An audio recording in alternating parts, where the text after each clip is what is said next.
जय हिंद दोस्तों। आज हम पढ़ेंगे एटमॉस्फेयर।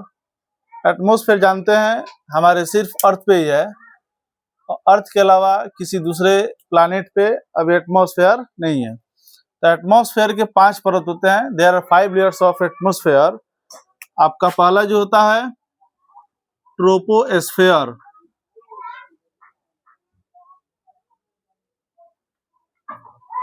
ट्रोपोस्फेयर जो होता है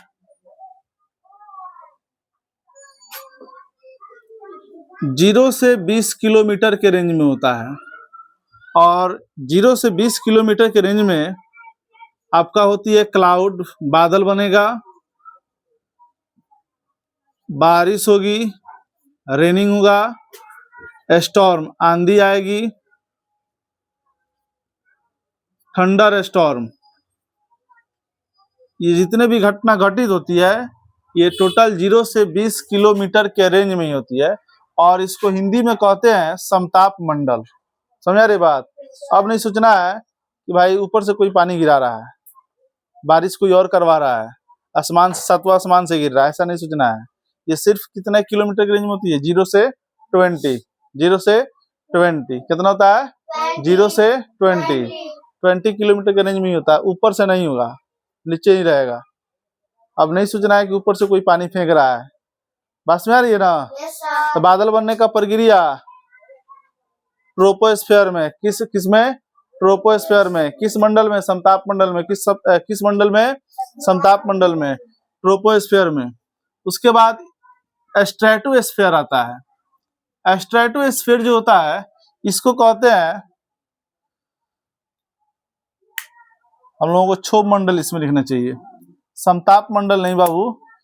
ट्रोपोस्फेयर को क्या कहेंगे? क्षोभ मंडल। क्षोभ मंडल ये है, ये लिख देने कारण नहीं मिल पाया, ठीक है। ट्रोपोस्फेयर को क्या कहेंगे? क्षोभ मंडल। क्या कहेंगे? क्षोभ मंडल। ये सब लिखा गया है ना, इसीलिए थोड़ा सा दिख नहीं रहा था। अब देखो यहाँ पे स्ट्रेटोस्फेयर को क्या कहेंगे? समताप मंडल। स्ट्रेटोस्फेयर का जो रेंज होता है 20 किलोमीटर से 50 किलोमीटर के रेंज होता है, ठीक है। 20 किलोमीटर से 50 किलोमीटर रेंज। अब चुपचाप रहो। देखो यहाँ पे जो होता है मौसम बहुत शानदार रहता है, ना ठंडी ना गर्मी, मौसम बहुत सुहावना रहता है। इसीलिए इसमें जो होता है एरोप्लेन उड़ता है। ये एरोप्लेन आपका काम चलाऊ बना दिया है, आप लोग देख लीजिए।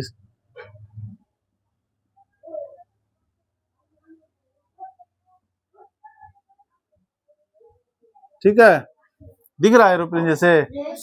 तो ये जो है कहाँ उड़ेगा? ये 20 किलोमीटर से 50 किलोमीटर के रेंज में लैंड होगा नीचे ही, बट जब ऊपर चला जाएगा तो ये 20 किलोमीटर के ऊपर चला जाता है और वहां पे आराम से उड़ लेता है। इसको कोई दिक्कत नहीं होती क्योंकि ऊपर मौसम सही रहता है।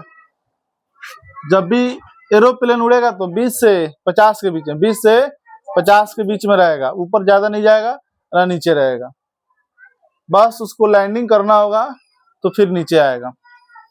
अब देखिए यहाँ पे इसके बाद आता है, और इसका मेन जो वर्क होता है समताप मंडल का, अल्ट्रा वायलेट रेज से बचाना। इसका मेन काम क्या है? अल्ट्रा वायलेट रेज से बचाना। अल्ट्रा वायलेट रेज क्या है? ये सूरज से निकलने वाली एक पराबैंगनी किरण है जो हमारे शरीर को खतरा कर सकती है, और शरीर में किस भाग को क्षति करेगी?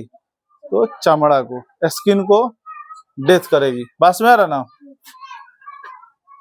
इसमें ओजोन लेयर होता है। कौन सा लेयर होता है? Ozone layer. और ओजोन लेयर ही अल्ट्रा वायलेट रेज से हमें क्या करती है? बचाती है। समझ में आ गया? उसके बाद आता है मेसोस्फेयर। देखो यहाँ भी आपको ओजोन देखने को मिलेगा, और इसका भी काम है अल्ट्रा वायलेट रेज से बचाना। ये जो होता है इसका रेंज होता है 50 से 80 किलोमीटर, और यहाँ पे जो मौसम रहता है, वेदर रहता है -100 डिग्री सेल्सियस। काफी ठंडा हो जाएगा, बहुत ज्यादा ठंडा रहेगा। यहाँ पे -100 डिग्री बहुत ज्यादा ठंडा रहेगा। बस में आ रही है ना? और इसके बाद हमको पढ़ना आयनोस्फेयर। कल्पना चावला नाम सुना है तुम लोग? यहीं पे आके मरी थी वो। उनका जो रॉकेट था यहीं पे आके क्षतिग्रस्त हो गया। तो यहाँ का जो टेम्परेचर होता है लगभग 250 डिग्री से 300 डिग्री सेल्सियस के बीच में रहता है, बहुत ज्यादा गर्म। हमारे यहाँ मौसम कितना है?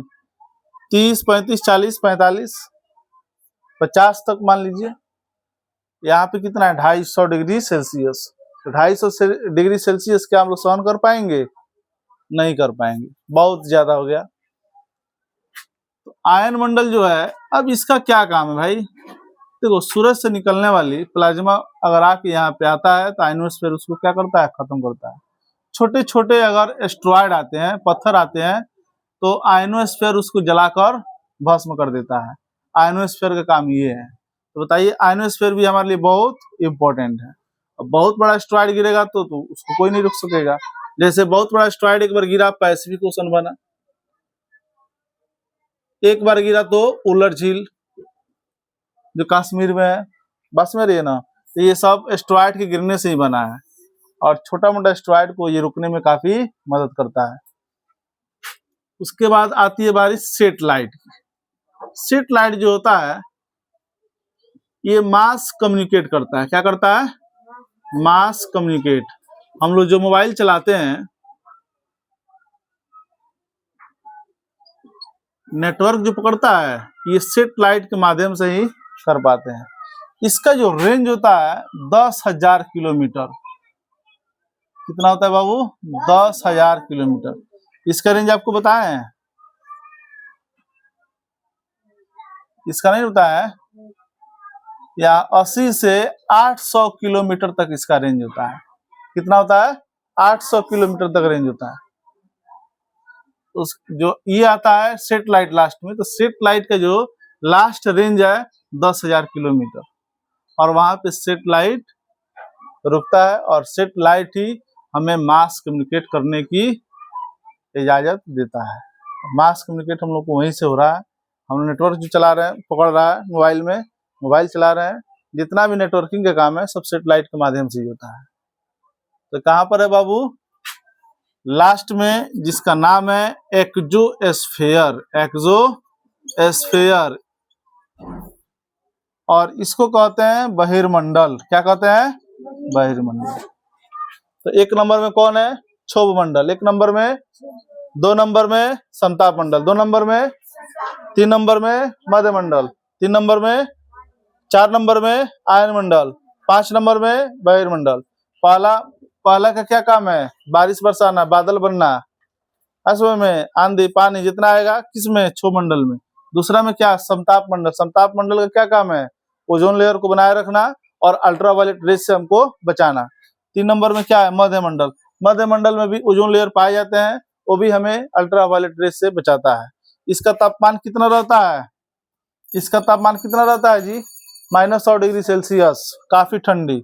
आयन मंडल ये काफी गर्म मंडल है, बहुत तेज। इसको तापीय मंडल भी कहा जाता है। कौन सा मंडल बाबू? तापीय मंडल भी इसे कहा जाता है। और लास्ट में जो सेटेलाइट को मास कम्युनिकेट करता है उसको क्या कहते हैं? बहिर्मंडल। और बहिर्मंडल का रेंज कितना है? 10,000 किलोमीटर। 10,000 किलोमीटर। समझ में आ गया? तो आज के सेशन में हम लोग इतना ही देखेंगे। आज हम लोग जाने वायुमंडल, वायुमंडल का लेयर। आगे क्लास में हम लोग देखते रहेंगे। ठीक है, थैंक यू।